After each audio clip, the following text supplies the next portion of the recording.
Hello everyone, this is Megha Sharma. Welcome to Omega Tech Ed. आज का हमारा टॉपिक है decision support system. Decision support system computer program application है जो कि बिजनेस डेटा को एनालिसिस करते हैं और डिसीजन मेकिंग में हेल्प करते हैं। डिसीजन सपोर्ट सिस्टम को डिटेल में हम आगे वीडियो में समझेंगे। वीडियो में आगे बढ़ने से पहले अगर आप चैनल पे न्यू हैं या आपने अब तक चैनल को सब्सक्राइब नहीं किया है तो चैनल को सब्सक्राइब कर लीजिए। सबसे पहले हम समझेंगे कि सिस्टम क्या होता है। सिस्टम का मतलब होता है जहाँ पे कई सारे कंपोनेंट्स एक साथ मिलकर किसी एक स्पेसिफिक गोल के लिए काम करते हैं। A system is a set of interrelated components working together to achieve a specific goal. जैसे कि हम बोलते हैं कंप्यूटर सिस्टम, तो कंप्यूटर सिस्टम में अलग अलग कंपोनेंट्स होते हैं जैसे कि CPU, memory, input device, output device. ये सारे कंपोनेंट्स मिलकर डेटा प्रोसेस करते हैं। मतलब यहाँ पे जो कॉमन गोल है वो डेटा प्रोसेसिंग है। तो सिस्टम का मतलब भी यही हुआ कि जो सारे कंपोनेंट्स हैं वो इंटर रिलेटेड होंगे और स्पेसिफिक गोल को अचीव करने के लिए काम करेंगे। सिस्टम में इनपुट्स होते हैं, ये इनपुट्स लेता है, उस इनपुट को प्रोसेस करता है और आउटपुट को प्रोड्यूस करता है। It takes input, process them and produces output to solve a problem और परफॉर्म अ टास्क। डायग्राम में हम देख सकते हैं इनपुट, प्रोसेस, आउटपुट, ये तीन चीज़ें हमें दिख रही हैं। यहाँ पे जो एरोज हैं वो कंटिन्यूस फ्लो बता रहे हैं, इनपुट से प्रोसेस और प्रोसेस के बाद आउटपुट। कुछ सिस्टम में हम आउटपुट को फिर से इनपुट में यूज़ करते हैं। मतलब कि अगर हमें इम्प्रूवमेंट करना है तो हम आउटपुट को फिर से एज एन इनपुट यूज़ करते हैं और इसी मैकेनिज़्म को हम फीडबैक मैकेनिज़्म कहते हैं। Decision making process. Decision making process जो है वो इम्पॉर्टेंट है कि किस तरीके से हमें डिसीज़न लेना है। डिसीज़न मेकिंग का मतलब हुआ कि हमारे पास किसी गोल को अचीव करने के लिए कई सारे ऑप्शंस हैं, लेकिन उन ऑप्शंस में से हमें बेस्ट ऑप्शन चूज़ करना है। हम बोल सकते हैं कि हमारे पास कई सारे अल्टरनेटिव्स हैं और उन अल्टरनेटिव्स में से हमें एक बेस्ट अल्टरनेटिव चूज़ करना है। जैसे कि हमारा गोल है कि हमें एक जगह से दूसरी जगह पे जाना है, तो हमारे पास कई सारे अल्टरनेटिव्स रहेंगे। मतलब कि हम बस से जा सकते हैं, ऑटो से जा सकते हैं या फिर लोकल ट्रेन से जा सकते हैं। तो सभी अल्टरनेटिव्स में से जब हम एक बेस्ट ऑप्शन जो कि हमारे लिए बेस्ट है वो चूज़ करते हैं तो उसी प्रोसेस को हम डिसीज़न मेकिंग बोलते हैं। अब इस प्रोसेस में, डिसीज़न मेकिंग प्रोसेस में कई सारे स्टेप्स होते हैं जो कि हम एक एक करके समझेंगे। फर्स्ट स्टेप है आइडेंटिफाई प्रॉब्लम। सबसे पहले हमें प्रॉब्लम को आइडेंटिफाई करना है। मतलब कि इशू क्या है जिसका हमें सोल्यूशन चाहिए वो हम आइडेंटिफाई करते हैं। फॉर एग्जांपल, अगर हमारे बिजनेस में सेल्स कम हो रही है तो यहाँ पे हमने प्रॉब्लम को आइडेंटिफाई कर लिया, लो सेल्स। अब इस प्रॉब्लम का, इस इशू का हमें सोल्यूशन चाहिए। तो सेकेंड स्टेप में हम इंफॉर्मेशन गैदर करते हैं। अब यहाँ पे इंफॉर्मेशन गैदर करने का मतलब है कि हम अलग अलग सोर्सेज से डेटा एंड फैक्ट्स कलेक्ट करेंगे। फॉर एग्जांपल, सेल्स रिपोर्ट है, कस्टमर फीडबैक है। इस तरीके से हम अलग अलग सोर्सेज से इंफॉर्मेशन को इकट्ठा करते हैं। थर्ड स्टेप है जनरेट अल्टरनेटिव्स। अब जो इंफॉर्मेशन हमने इकट्ठी की है उसके बेसिस पर हम सभी पॉसिबल सोल्यूशन की एक लिस्ट बना लेंगे। जैसे कि हम क्या क्या कर सकते हैं, हमारे पास क्या क्या ऑप्शंस हैं, अल्टरनेटिव्स क्या हैं। हम सभी पॉसिबल अल्टरनेटिव्स की एक लिस्ट बनाते हैं। जैसे कि रिड्यूस प्राइस कर सकते हैं, इम्प्रूवमेंट कर सकते हैं प्रोडक्ट की क्वालिटी में, या फिर प्रमोशन कर सकते हैं। ऐसे कई सारे ऑप्शंस हमारे पास हैं जिससे कि हम लो सेल्स की जो प्रॉब्लम है उसे सॉल्व कर सकते हैं। अब नेक्स्ट स्टेप में हम उन अल्टरनेटिव्स को इवेलुएट करते हैं। मतलब कि हम एनालिसिस करेंगे, हर एक अल्टरनेटिव को एनालाइज करके देखेंगे कि कौन सा अल्टरनेटिव्स हमारे लिए यूज़फुल है। क्योंकि हर एक ऑप्शन में, हर एक अल्टरनेटिव्स में कुछ फ़ायदे हैं, कुछ नुकसान है, कुछ रिस्क है और कुछ बेनिफिट है। तो हमें हर एक अल्टरनेटिव को इवेलुएट करके देखना पड़ेगा। फॉर एग्जांपल हमारे केस में हम कॉस्ट वर्सेस बेनिफिट चेक कर सकते हैं हर ऑप्शन के लिए कि हमें कितनी कॉस्ट लग रही है और कितना बेनिफिट हो रहा है। नेक्स्ट स्टेप में हम बेस्ट अल्टरनेटिव को सिलेक्ट करते हैं।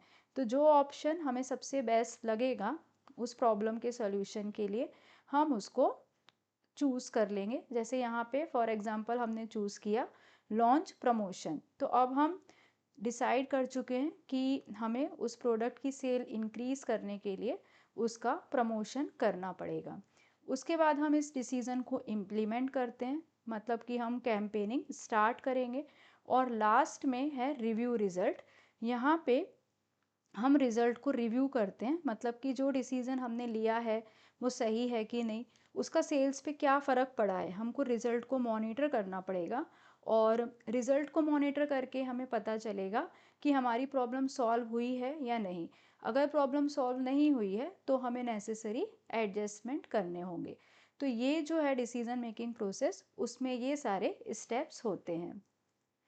अब तक हमने समझ लिया कि हम सिस्टम किसको बोलते हैं और डिसीज़न मेकिंग प्रोसेस में कौन कौन से स्टेप्स होते हैं।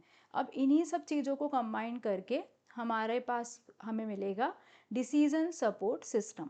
यही हमारा आज का मेन टॉपिक है कि डिसीज़न सपोर्ट सिस्टम क्या होता है। तो सिस्टम हम समझ चुके और डिसीज़न मेकिंग हम समझ चुके। अब हम इन्हीं सब चीज़ों को कंबाइन करके एक डेफिनेशन बनाते हैं कि डिसीज़न सपोर्ट सिस्टम जो है वो कंप्यूटर बेस्ड सिस्टम है जो कि मैनेजर्स को डिसीज़न मेकिंग में हेल्प करता है, जिससे कि वो एक इन्फॉर्म डिसीज़न ले पाएँ। A decision support system is a computer based system that helps managers and decision makers analyze data, solve problems and make informed decision। जैसे कि अगर कंपनी को डिसाइड करना है कि उसे नेक्स्ट कौन सा प्रोडक्ट लॉन्च करना है, तो DSS मतलब कि decision support system different sources से डेटा कलेक्ट करेगा, जैसे कि sales data, market trend, inventory data, और मैथमेटिकल मॉडल जैसे कि एनालिटिकल मॉडल उसे सजेस्ट करेगा कि उसके लिए बेस्ट ऑप्शन क्या है, उन्हें कौन सा प्रोडक्ट लॉन्च करना चाहिए। DSS में 3 मेन एलिमेंट्स होते हैं: database, repository and mathematical models. Database जो है वो इंटरनल और एक्सटर्नल डेटा को स्टोर करते हैं। ये जो हैं ये हम बोल सकते हैं सिमिलर टू इनपुट हैं। तो डेटाबेस का जो काम है वो डेटा को स्टोर करना है। ये डेटा इंटरनल डेटा हो सकता है या फिर एक्सटर्नल डेटा भी हो सकता है। सेकंड है रेपोजिटरी। रेपोजिटरी को हम नॉलेज बेस भी बोल सकते हैं। यहाँ पे model, rules, procedure, analytical tool जो कि हम एनालिसिस में यूज़ करने वाले हैं वो स्टोर होते हैं। तो ये जो है रेपोजिटरी जो है ये हमें डेटा प्रोसेसिंग में हेल्प करता है। थर्ड जो कंपोनेंट है वो है mathematical models. Mathematical model data analysis करके सॉल्यूशन जनरेट करते हैं। तो मैथमेटिकल मॉडल्स हमें फोरकास्टिंग, रिस्क एनालिसिस और बेस्ट अल्टरनेटिव सिलेक्ट करने में हेल्प करते हैं। तो अगर हम इसे सिस्टम के कंपोनेंट से समझें तो सिस्टम में हमने 3 कंपोनेंट्स देखे थे: इनपुट, प्रोसेस और आउटपुट। तो यहाँ पे डेटाबेस जो है वो सिमिलर टू इनपुट है और रेपोजिटरी और मैथमेटिकल मॉडल्स जो हैं वो प्रोसेसिंग स्टेज हैं, क्योंकि रेपोजिटरी हमें डेटा प्रोसेसिंग में हेल्प करता है और मैथमेटिकल मॉडल्स में भी हम डेटा को एनालिसिस करते हैं और बाद में सॉल्यूशन जनरेट करते हैं। तो यहाँ पे जो आउटपुट है वो एग्जैक्टली क्या है, तो यहाँ पे जो आउटपुट है वो एग्जैक्टली रिपोर्ट्स हैं, चार्ट्स हैं और जो हमें फाइनल डिसीजन मिलेगा, क्योंकि मैथमेटिकल मॉडल एनालिसिस करने के बाद एक रिजल्ट जनरेट करता है। तो वो जो रिजल्ट जनरेट हुआ है, जो सजेस्टेड डिसीजन है, वो यहाँ पे आउटपुट रहेगा। Development of DSS। अब यहाँ पे हम स्टेजेस पढ़ेंगे, स्टेप्स पढ़ेंगे। सबसे पहला है requirement, identify the decision problem. सबसे पहले हमें गोल डिसाइड करना है, रिक्वायरमेंट देखना है कि हमारा प्रॉब्लम क्या है। तो यहाँ पे हम प्रॉब्लम को डिसाइड करते हैं, हम गोल डिसाइड करते हैं और प्रॉब्लम को डायग्नोज करते हैं। सेकेंड स्टेप है planning, collect and prepare data. इस फेज में हम डेटा को कलेक्ट करते हैं और क्योंकि हमें एनालिसिस करना है तो हमें डेटा को ऑर्गेनाइज करना होगा, क्लीन करना होगा। तो इसी फेज में हम डेटा को प्रिपेयर करते हैं। डेटा को प्रिपेयर करने का मतलब है डेटा को क्लीन करना, ऑर्गेनाइज करना।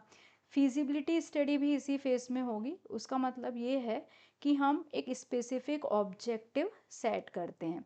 उसके बाद हमारा स्टेप होता है analysis, develop the model component. यहाँ पे हम मॉडल डेवलप करते हैं। जैसे कि हमने अगर एक प्रॉब्लम आइडेंटिफाई की है कि हमें ऑपरेशनल कॉस्ट रिड्यूस करनी है, ये जो प्रॉब्लम हमने आइडेंटिफाई की, ये हमने फर्स्ट स्टेप में आइडेंटिफाई कर ली कि हमें क्या करना है, ऑपरेशनल कॉस्ट को रिड्यूस करना है। तो ऑपरेशनल कॉस्ट रिड्यूस करने के लिए हमने अलग अलग सोर्सेज से डेटा कलेक्ट किया, जैसे कि हमारा कितना एक्सपेंस हो रहा है, हमारी सेल्स रिपोर्ट क्या है। ऐसे अलग अलग सोर्सेज से हमने डेटा को कलेक्ट किया। अब थर्ड स्टेप में हम क्या करने वाले हैं कि एक मॉडल डेवलप करने वाले हैं जिसको हम एनालिसिस बोलते हैं। हमें प्रॉब्लम को ब्रेक कर करके समझना है। जैसे कि जो रिग्रेशन मॉडल है वो हमें फ्यूचर सेल्स को प्रिडिक्ट करके बताएगा।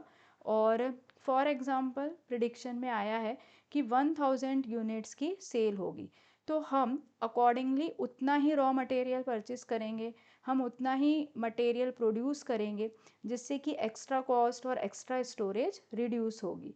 तो यहाँ पे हमारी जो कॉस्ट है, जो हमारी ऑपरेशनल कॉस्ट है, वो रिड्यूस हो गई। फोर्थ स्टेप में हम यूज़र इंटरफेस बिल्ड करते हैं, जिसको हम डिज़ाइन भी बोल सकते हैं। इस फेस में, इस स्टेप में हम डैशबोर्ड डिज़ाइन करते हैं, इनपुट फॉर्म डिज़ाइन करते हैं और मैनेजर्स के लिए विजुअलाइजेशन टूल्स को डिज़ाइन करते हैं। तो ये जो हुआ, ये किस तरह का हमारा सिस्टम दिखेगा उस पे बेस होता है। हमें डिज़ाइनिंग करनी होती है। बेसिकली हमें यूज़र इंटरफेस इंटरेक्टिव बनाना होता है। उसके बाद हम सभी चीज़ों को कंबाइन करेंगे, तो इसी को हम इम्प्लीमेंटेशन बोलते हैं, जहाँ पे हम डेटा मॉडल, इंटरफेस, इन सबको इंटीग्रेट कर देते हैं, कंबाइन करते हैं। और कंबाइन करने के बाद हमें डीएसएस को टेस्ट करना होगा। इस स्टेप में हम सिस्टम की एक्यूरेसी, रिलायबिलिटी और यूजेबिलिटी को चेक करते हैं। सबसे लास्ट में जब इम्प्लीमेंटेशन हो जाता है तो हम डीएसएस को रियल यूज़ के लिए डिप्लॉय कर देते हैं। अब क्योंकि जो सिस्टम है वो कंटिन्यूस इम्प्रूवमेंट उसमें होता रहेगा, कि जैसे कि हम देखते हैं कि ऐप्स जब हम कोई डाउनलोड करते हैं तो उसमें अपडेट्स आती रहती हैं। तो यहाँ पे रिक्वायरमेंट के हिसाब से मेंटेनेंस की ज़रूरत पड़ेगी और उसमें कंटिन्यूस इम्प्रूवमेंट होता रहेगा। तो इस तरीके से डिसीजन सपोर्ट सिस्टम डेवलपमेंट के ये स्टेप्स हैं। एक बार रिवाइज कर लेते हैं। सबसे पहले हम प्रॉब्लम को आइडेंटिफाई करते हैं। प्रॉब्लम आइडेंटिफाई करने के बाद हम उससे रिलेटेड डेटा को कलेक्ट करते हैं, ऑर्गेनाइज करते हैं और उसे क्लीन करते हैं। उसके बाद हम एनालिसिस करते हैं और एक मॉडल कंपोनेंट डेवलप करते हैं। नेक्स्ट स्टेप में हम यूज़र इंटरफेस बिल्ड करते हैं, जिसको डिज़ाइन बोलते हैं। उसके बाद हम इसका इम्प्लीमेंटेशन करते हैं, मतलब कि सारी चीज़ों को हम कंबाइन कर देते हैं और लास्ट स्टेप में हम उसको मेंटेन करते हैं, डिप्लॉय करते हैं और उसमें कंटिन्यूस इम्प्रूवमेंट होता रहता है। तो इस तरीके से इस वीडियो में हमने सीखा कि decision support system interactive computer based system है, जिसकी हेल्प से मैनेजर्स इन्फॉर्म डिसीजन ले सकते हैं। DSS user friendly dashboard provide करता है। इसमें हम रिपोर्ट्स जनरेट कर सकते हैं, कई सारे अल्टरनेटिव्स को एक्सप्लोर कर सकते हैं। मेन कैरेक्टरिस्टिक्स जो हैं वो है interactivity, adaptability and model driven analysis. इसमें कुछ लिमिटेशंस भी हैं। कुछ लिमिटेशंस हम देख सकते हैं इसमें, जैसे कि एक्यूरेट डेटा पे ये डिपेंड करता है। अगर हमारा डेटा एक्यूरेट नहीं है तो जो एनालिसिस और एनालिसिस के बेसिस पे जो रिज़ल्ट हमें मिला है वो प्रॉपर नहीं होगा और फिर हमारा जो डिसीजन मेकिंग है वो रॉन्ग हो सकती है। इसमें एक और लिमिटेशन है कि इसकी कॉस्ट ज़्यादा है और इसके लिए स्किल्ड यूज़र की ज़रूरत होती है। साथ ही साथ क्योंकि ये कंप्यूटर बेस्ड सिस्टम है तो ये ह्यूमन को रिप्लेस नहीं कर सकता। डीएसएस जो है वो हमें डिसीजन मेकिंग में हेल्प करता है, लेकिन पूरी तरीके से ये ह्यूमन को रिप्लेस नहीं कर सकता क्योंकि इसमें क्रिएटिविटी, इंट्यूशन और इमेजिनेशन की कमी होती है। Thank you so much for watching till here. अगर आपको वीडियो यूज़फुल और इन्फॉर्मेटिव लगी है तो वीडियो को लाइक करें, ज़्यादा से ज़्यादा शेयर करें।